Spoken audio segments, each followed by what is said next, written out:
everybody. Welcome to this week's episode 135 of the Lumber Word. Greg is out today. He's up in he's out of the office in Canada doing some work, so he'll be back in tomorrow. We got Matt and Charles. We were just having a good chat before, talking about Matt getting all his hairs cut, and yeah, Charles, my dad used to say, "Why cultivate it on your face when it grows on your butt for free?" Basically, that was he used to say that all the time about when I used to grow this stuff, right? Oh yeah, because back in the day, facial hair was frowned upon, man. Yeah. You were like in a biker gang or something. That's right. Us Latinos living on the islands, I mean, you got to have facial hair. The mosquitoes eat you up. Matt, I was talking about you the other day. I was walking down to the beach past the not lifeguard, but the Coast Guard. Coast Guard. They got a Coast Guard outpost in Wilmette, where the helicopter flies in and out of in those cool Coast Guard boats. Is that the kind of boat you were on? My wife's like, those aren't very big boats. I'm like, yeah, but no. you can't flip those things. No. There's only one kind of boat that's like that. In the old days, it was called the 44 footers. I think they're now 47s or 48s, but they basically pour like 8,000 pounds of concrete into the keel of that boat, so that it's like a Weebelo. If it gets pushed over, it'll self-right in 13 seconds. I've actually been on those boats and gone across the Columbia River bar there going into the ocean, which is some of the roughest waters in the world. Really, it's nasty water, and it's like riding a Cadillac. It's weird. The boats are so heavy that the waves just don't move them around that much. And so you'll be going up and down like 10-foot swells, and you'll have all this chop coming at you, hitting you from all sides, winds blowing 30 miles an hour.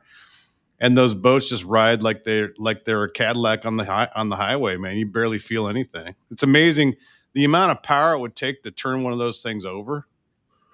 What boat was on over in Michigan when you did it over? Those are probably 38 footers. In Michigan, we ran, I think, a 32 footer. They don't have 32 footers anymore. That was kind of the standard Coast Guard patrol boat. If you want to know what a 32 footer looks like, just watch Apocalypse Now. They look like that.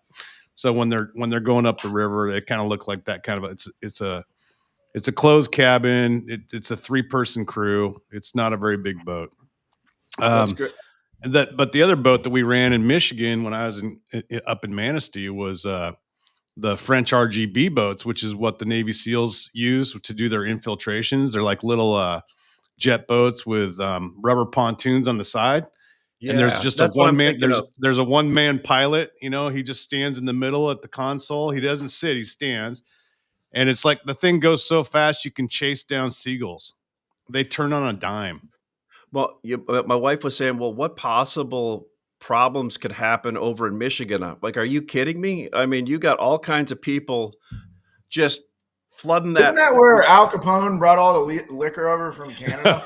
No, but think about it. Well, probably. No, seriously, isn't that where that happened? You got everybody coming to vacation.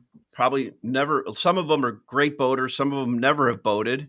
Some people can swim. Some people can't swim. And you got just tons of people on the beaches in the water, right? The biggest problem that you face in Lake Michigan in the summertime is broken down boats. So basically the Coast Guard is a giant taxi service, towing in broken down boats. But, people don't maintain their boat. They go out there, they get a fuel line jammed up. They just get stranded. They call the Coast Guard. We only had to do one search and rescue operation. It was a couple of kids that got lost in the middle of a night. And we had to go out and find them. That was interesting. But no, never had to fish anybody out of the water or anything like that. There was no lifeguard duty. We didn't have to do that. We really were just a tow service. That was the most common engine failure was typically the problem. Experience though, man. That'd be a pretty cool experience. Yeah, it was fun. That's awesome. Well, I was thinking about what we could talk about today. It was great having Chris on last week, and John Burns actually reached out and said thanks for having him on. And if you guys noticed, like we talked about the BTR market last week, and like whatever coincidence, In the next 2 days, I saw the market flooded with, or the news stories flooded with Yeah. BTR stories. I saw the same thing. I thought that was right? interesting. And the crazy thing is some of the comments on the side when we were talking about the build to rent market were like, I wonder how much discount some of these places are taking for these homes. And somebody on the comments said 15 to 20% in some cases. I'm like, damn, really? And so these stories came out about builders taking big discounts, right? And nobody ever sees those, right? Yep. And then add to that last week, one of the first times now it's cheaper to own a new home than an existing home. And then if you look at a chart, I'll have to find it, of renting versus owning now. Owning has gone freaking, Yeah. it's gone ballistic. It's like leaving orbit or leaving the atmosphere. And so I thought last that was, week, Ashley, you said something that I kind of disagreed with, but somebody else did agree with you. And you said if rates came down, it wouldn't really matter. And I disagree a little bit. I mean, I do think Matt, rates you coming. hold on to that little nugget for a week. that's well, good. Well, so go ahead. I mean, I thought like this he was all just about alluded transparency. he just alluded to the idea that renting is now cheaper than owning, right? So like, I saw something this week. I saw a friend of mine that is a realtor put out a little 3-minute video where he talked about in Portland, affordability is the problem, right? So like Well, that's one of the problems in Portland. Well, I mean, yeah, but I mean, like the Portland metro area, let's say your average price is 450, 500 for a starter home, and you gotta finance that at 6.5. With taxes and insurance, you're looking at close to a $4,000 monthly payment. What that same thing would have cost like 2,500 to 3,000 a few years ago, and that's why people are still renting at $2,200 a month. And Yeah, I get it. I mean, I'm 58. I've never had a $4,000 a month house payment. It wouldn't be good math for a 27-year-old person trying to start their life. no. That's called being house poor.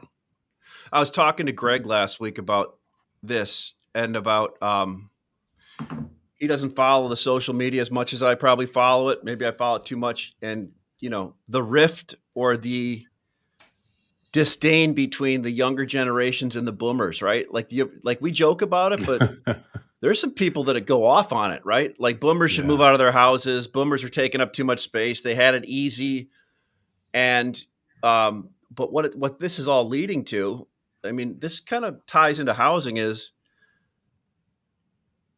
when when people can't afford to buy stuff and they have no money and they can't save, they make different political decisions, and they'll vote for the person that says they're going to give them a bunch of stuff, right? And so we're in a really. You're sorry, Ash. I don't mean. No, go ahead. But no, you're 110% correct. But the thing is, if you look at history, all these buckets of ideas and giveaways and I got your backs have turned into a big fat zero, like nothing. Yeah. The only thing that came to fruition was a check during COVID, right? That's it. But I think that also speaks volumes for the way that we've raised that generation. And I say that from a 38-year-old's perspective, honestly. I'm a little bit of an old soul, but I mean, my first job, I was 12 years old, right? And you have people that just expect things between the ages of 22 and 30. And I think Matt alluded to it a couple times during podcast before. They get out of college, they get a job, they expect to make $100,000 a year. I mean, that's just not how the world works, right? You got to pay your dues. But Matt also made a statement and opined on the fact that his kids are reaching the age to where they're young adults and they will be in the market to buy a house. And his advice would be move away from the more expensive areas to do so, but make sure you sustain your quality of life and maximize your dollar. The problem is that Matt's using that as a level he can express that, and his kids will take that into consideration, hopefully, right? Mm-hmm. But nobody wants to do anything that they don't want to do. Nobody likes pain, and that's the problem. You told me before we got on here you went to Starbucks and bought a coffee. How much did that coffee cost, Ash? Well, since I left a tip, which I always say, I don't do. And I got a Vente salted vanilla cream, extra cream, 3 shots of dark Was that for syrup. Vindy? No, it's for me. I'm gonna since we're all being honest here, and I think it was like $6.75. Okay, so imagine if you do that 3 times a day, that's $20. Then you have $15 lunches. That's Now, $35 to $40. Then you got to pay for gas. But nobody wants to sacrifice that. Whereas you go buy a big can of Folgers and some creamer and a whipper and make your own latte at home if you really wanted to. But nobody wants to do that. They want convenience. And that's really where the problem lies. You know, and that's where, you know, boomers and people can be opinionated and, oh, well, they need to get out of the way. They had it easy, yada, yada, yada. But they had their own problems, right? I mean, you look at the interest rate crisis of the 80s. I mean, that was a disaster. It's a hell of a lot worse than it is today. You still have people buying houses. We basically were in a falling interest rate environment since 1980, right? So, exactly. And now we could go through 40 years of a interest rate environment increasing and inflation, et cetera. But the whole point is, I don't disagree with anything you said. Just Sorry, I went off on a there is I think the way it's getting handled where people say, oh, you kind of got to meet people halfway. And right now, I didn't realize how big of how sideways some people were on about this. And I'm not taking any political side here, but look at what they're voting for in New York, or who. Did you see? Directly related to this. Did either one of y'all see that article where I guess there was a like municipality that owned a grocery store, I think somewhere in St. Louis? Yes. Or Kansas City. It was Kansas City. Kansas City. That's exactly right. They went bankrupt because they had pilferage of over like $24 million. And they're like, oh, I don't understand how this didn't work. Yeah, it's what I'm saying is all of this excess over the years is leading to where we're at now. And I mean, we'll figure it out. Well, let's jump to a different subject here. So I responded to somebody on X this week. It was interesting because we've sold off almost $100 on the CME September contract since August 1st. And if you look at the chart, how many months did it take to grind up there? Like 3 months, but you sell off in under 20 days. So a lot of people not directly involved in the lumber industry were putting out things saying, hey, look at this chart. This means that everything's falling apart in building, right? I'm like, so my point is that's not what it means. This is a chart of CME Canadian lumber, and it anticipated all of this CD. The CD is what we used to have in the 90s after LPs. The countervailing duty and anti-dumping, and basically ran up in anticipation to a big premium. Then I explained how this is a contract. You can deliver a bunch of stuff now. Now it's dropped down to a... And then some guy logged on and called you a moron, right? Because that's No, that's no, it's like I was really some guy named Schrader's Goat 55 XYZ. From Topeka said, "You don't know what the hell you're talking about, loser. Go home." Exactly. But the whole point was like everybody. Some of these people had hundreds of thousands of followers. You know, Economic Data 107 and all this stuff, and it's like just because the price traded off doesn't mean that it's a bad housing lumber market or anything. It just means the price traded off. They were overreading into it. They were trying to read 2006 to 2011 into it, and this being the top of the market. Well, I think too they don't understand the actual dynamics of what go into that, right? I mean, they don't understand you can deliver whitewoods on it. So, but also, Charles, follow the price of Southern Yellow Pine for the last 8 months. Like I can make the argument that OSB and Southern Pine rolled over in April of this year or March. Right. So if you're going to say one is an anticipation, you got to go back and look at the other stuff, right? And it means I just was trying to say I don't think things are falling apart. Like so. Do you guys have any? What are your feelings on that? I would say, I mean, for the market to be falling apart in those terms, you're talking like 2008, 2009, 2010 type stuff where, to me, we're not even in the same stratosphere as that kind of talk. I mean, that was my point. Look, we just had 1.4 million housing starts. Housing starts were up a little bit this week. That was a bit of a surprise. Existing home sales were up today, which kind of surprised me. You know, I mean, we talk about the growth in inventory. New home sales are up a little bit. So the new home inventory is dropping, which is a good thing. These are all kind of positive things that are going on in the background of $100 sell-off in the futures market, which was really just a sell off in the futures market. It was a buy the rumor, sell the fact type classic scenario where people thought this $100 new cost of doing business was going to get pushed onto the consumer, and the market said, no, it's not. The market just basically point blank told all the Canadian producers, we're not giving you that $100. And so now it's starting to fight back a little bit. It's rallied here the last 24 hours, 48 hours. You'll probably see it go back up and test that 630 to 650 range again. You know, I do believe that this is. I said last week my number was 640 to 650. Greg was saying 585. I think it's going to be closer to 650, and I'm going to stick with that. And the reason why I believe it has nothing to do with fundamentals. Okay, nothing. Fundamentals are boring right now. Okay, there's just enough demand to keep the wood moving, and that's it. Literally, that is the market. I don't need to say anything more about the market. Demand and supply are pretty much stagnant.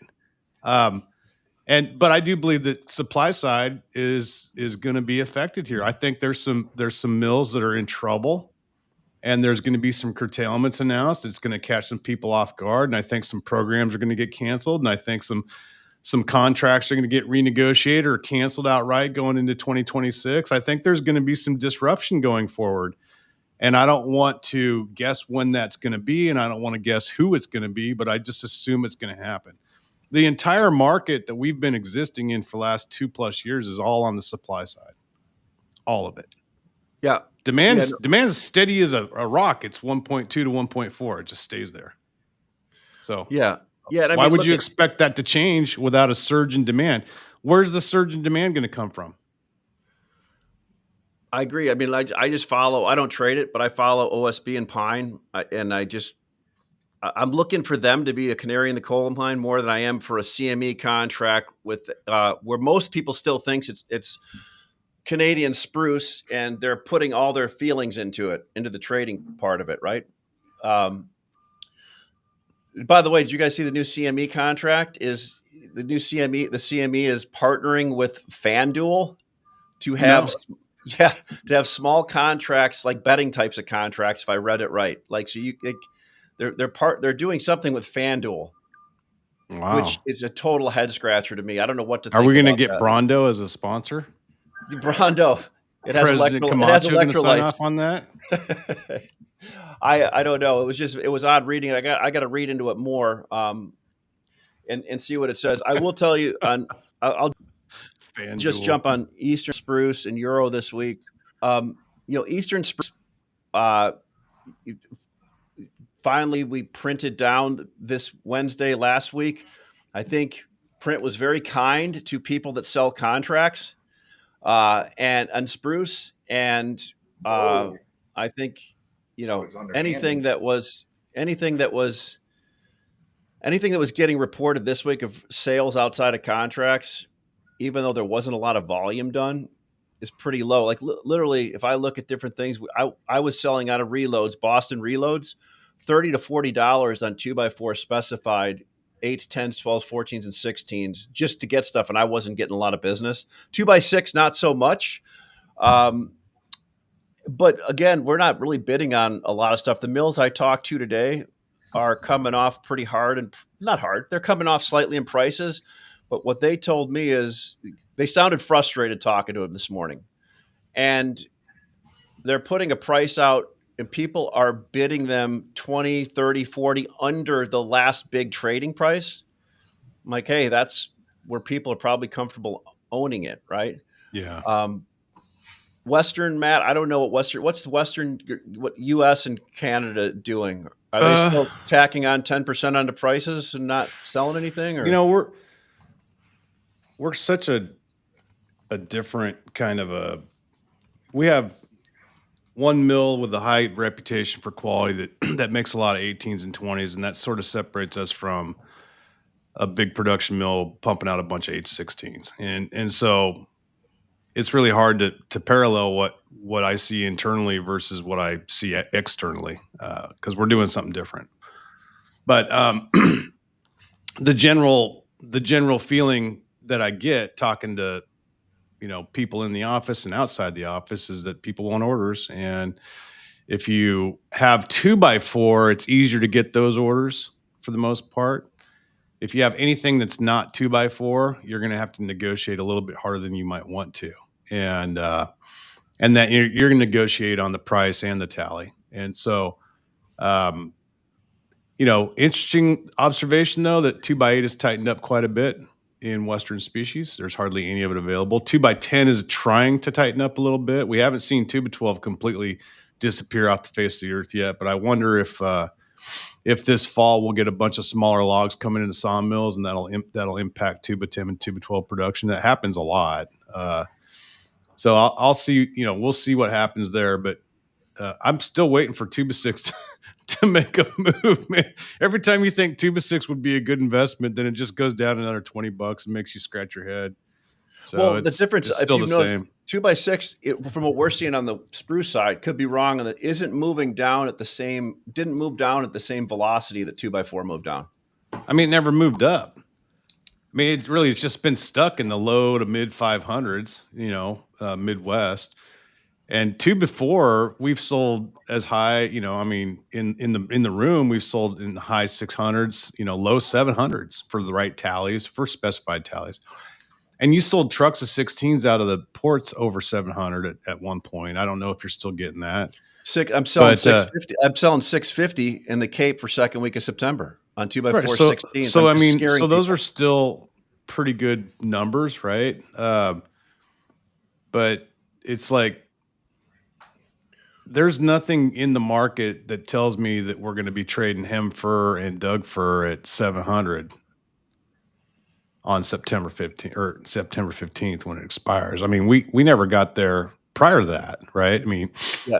So I think the market is just stuck.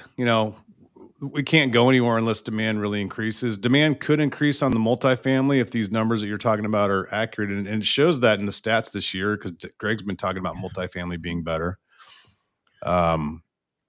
I would like to see what happens if we actually did get a rate cut. What if we got a full point off in September, or a 3/4 cut? Can I ask a question? Ash, since you're real big into the social media and like crypto mining in your basement and all this, AI, chat GPT technology, do you follow any like big commercial finance guys? And if you do, are you seeing that they're getting agency loans at like 5.35, 5.25, 5.4? Well, I'm not a crypto miner. And I wouldn't crypto mine in my basement. I've got too much other things going on down there. But I don't know. I'm not sure, Charles. You're better on that than I am. I don't really follow that at all. Well, I do. I just didn't know.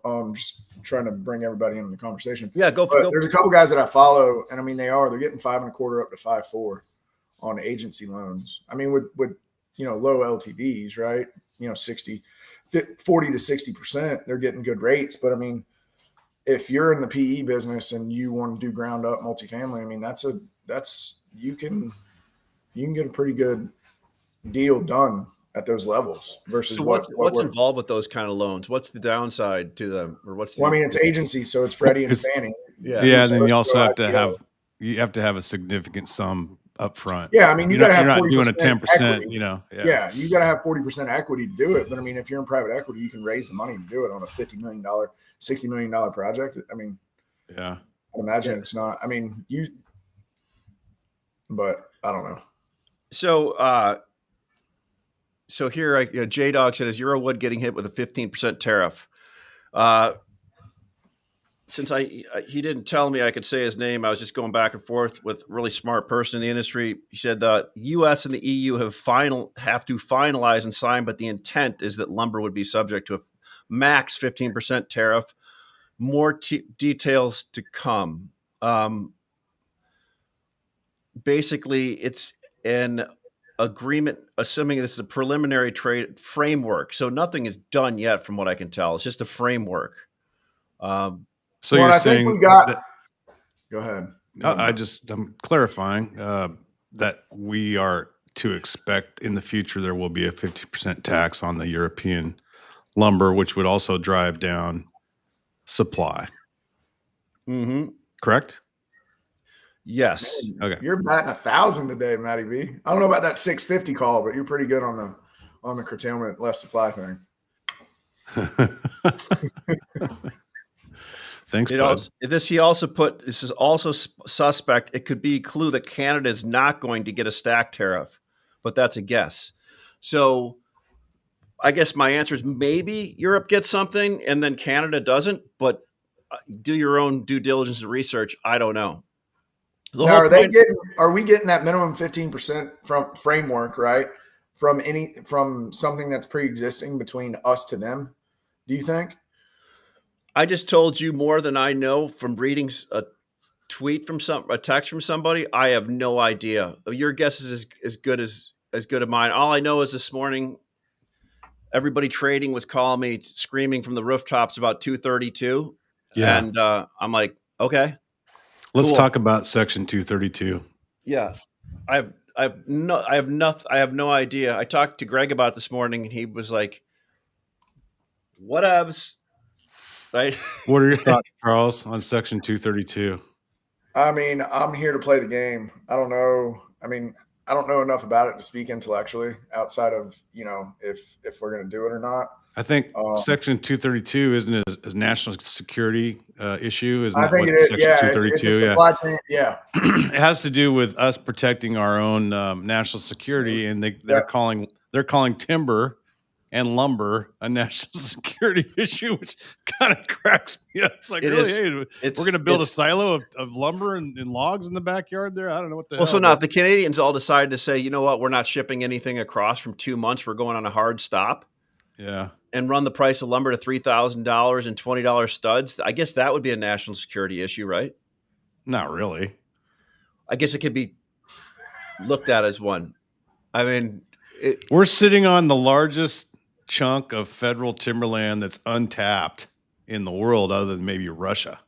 Right? Yeah, I was going to ask you about that, Matt. Have y'all, from a log procurement standpoint, seen any of, we talked about freeing up national forest lands and all that. Y'all haven't seen anything from a log procurement standpoint? Everybody, our industry, we're in it, so we're biased, but we're a flea on the, we don't matter unless studs go to $20 and lumber goes to 2,000, and then all of a sudden you're on NBC Nightly News talking about lumber markets going crazy. And then it's over, because by the time the national media figures out something's going on in lumber, it's over. Yeah. But I do tell my friends, and if I'm at a cocktail party and somebody asks me about lumber, I'll say, well, the one thing about the lumber industry, whatever happens in lumber is going to happen later in the wider economy. We're about a year ahead of, we're sort of a primary indicator, or the canary in the coal mine industry.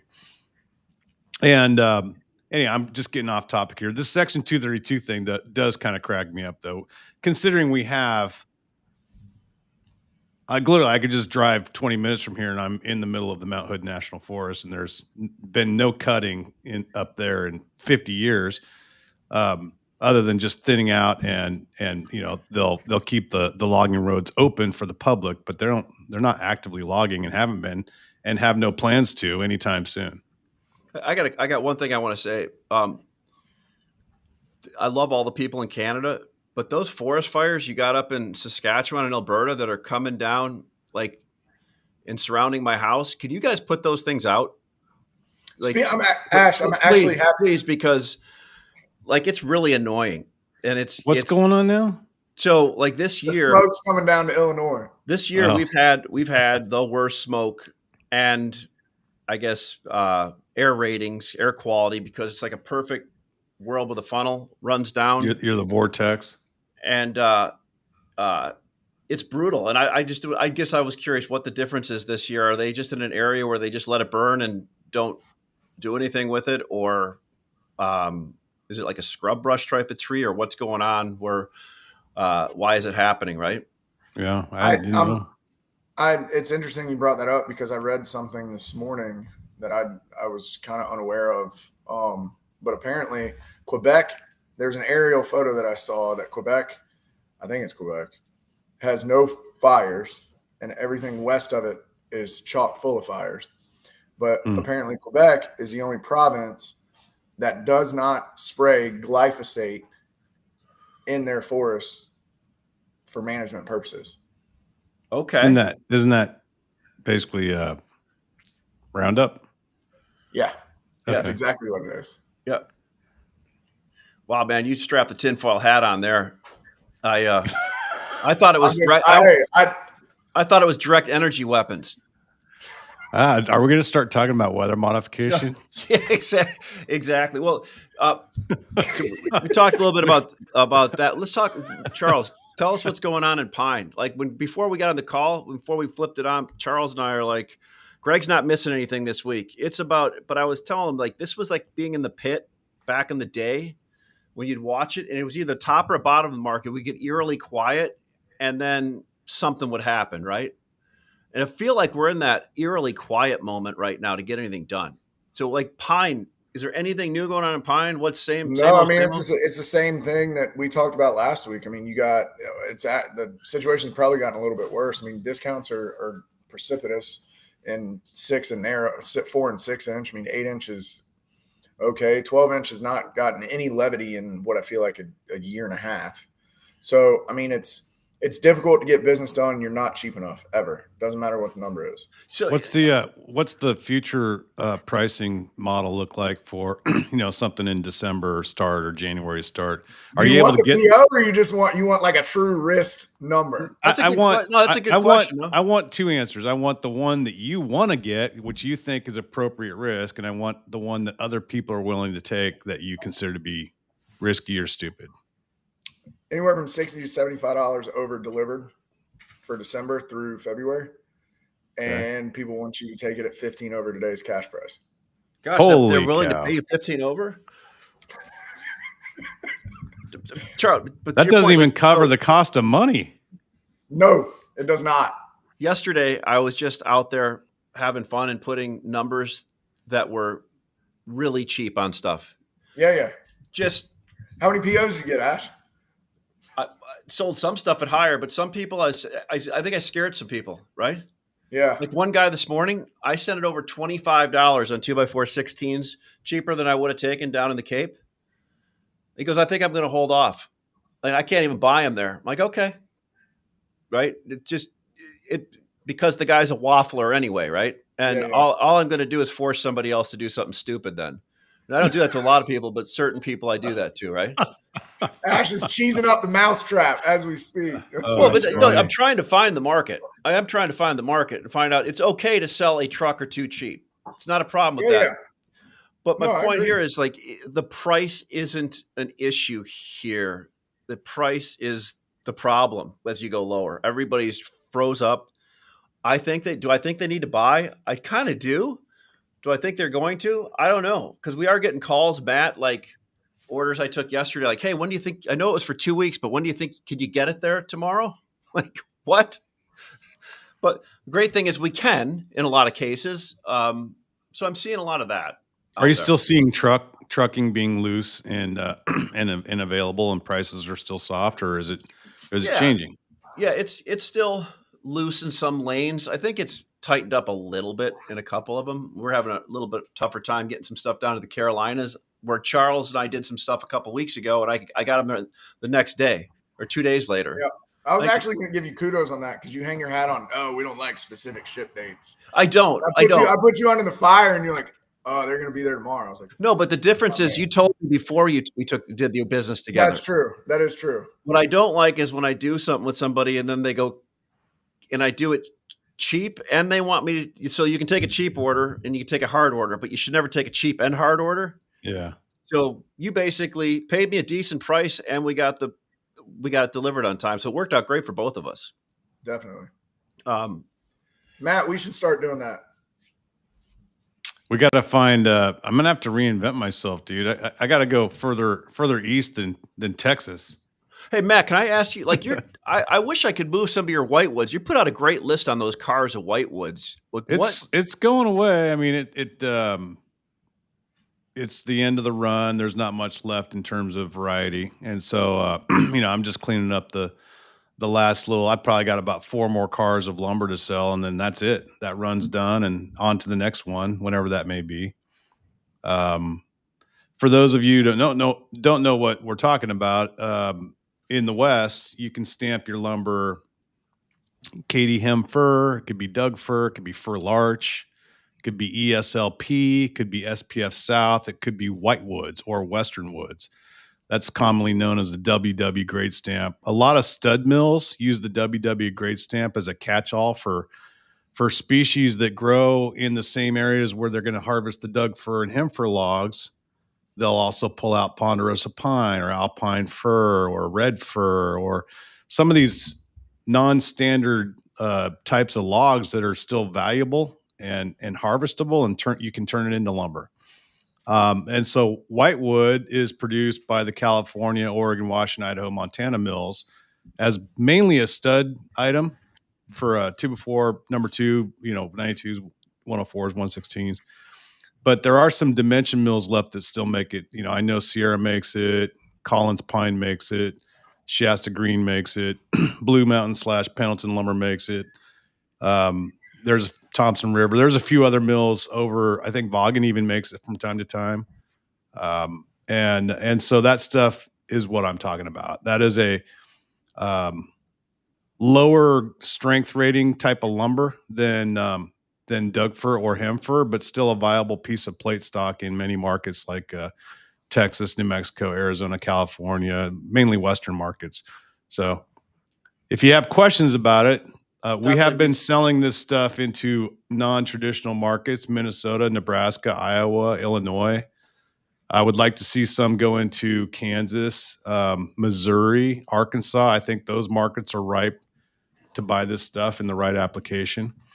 But if you need, if you're going to put it into a truss plant, it's not going to have the same strength rating, so it wouldn't work for that application.